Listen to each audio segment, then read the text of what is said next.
अस्सलाम वालेकुम नाज़रीन, हमारे सिराए चार जेडियो न्यूज़ ऐं आया वज़ीर उंडड़ ख़बर शामिल कयूं था। अब्दुल्ला रिंद जी काज़ी अहमद लॻा हपेरीअ भरिसां पब जो थाणे जे हद में 3 ॾींहं अॻु ॻोठ शाहनवाज़ ॾारीअ में 6 नामालूम हथियार बंदन हाजी हाफ़िज़ लाल खान ॾारीअ जे घर में घिड़ी घर भातियुनि खे हथियारनि जे ज़ोर ते यरगमाल करे 10 लख रोक रक़म 16 तोला सोन ऐं ॿियो क़ीमती सामान धाड़ो हणी फरार थी विया हुआ। वाक़े जे जवाबदार गिरफ़्तारी ऐं पुलिस ख़िलाफ़ रब नवाज़ ॾारी, जान मोहम्मद ॾारी, नूर अहमद ॾारी, गुल हसन ॾारी, महबूब ॾारी, ज़ुल्फ़कार अली, अब्दुल वाहिद, मोहम्मद यासीन, इरशाद अहमद, अशरफ अली, अनवर अली, शेर मोहम्मद, गुलाम मुर्तज़ा ऐं ॿियनि जी अॻुवाणीअ में सभी माण्हुनि जो ॻोठ शाहनवाज़ ॾारीअ में लिंक रोड ते एहतिजाजी मुज़ाहिरो धरणो पुलिस ख़िलाफ़ सख़्त नारेबाज़ी। उन मौक़े ते मुज़ाहिरीन साहिफ़नि सां ॻाल्हाईंदे चयो त असांजे इलाइक़े में अमन जो पखी उॾामी वियो आहे, जंहिं सबबु असां जूं लखीं रुपयनि जो धाड़ो लॻो आहे। राब्तो करण ते SHO पब जो गुलज़ार मरीअ मीडिया खे ॿुधायो त वाक़े जो केस गुलाम अब्बास जे फ़रियाद ते 6 नामालूम जवाबदारनि मथां दाख़िल कयो वियो आहे। वधीक जांच करे रहिया आहियूं। वाक़े में मुल्ज़िम जवाबदारनि खे जल्द खां जल्द कानून जे कटहरे में आंदो वेंदो।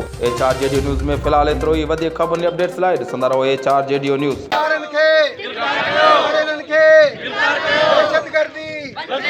दहशतगर्दी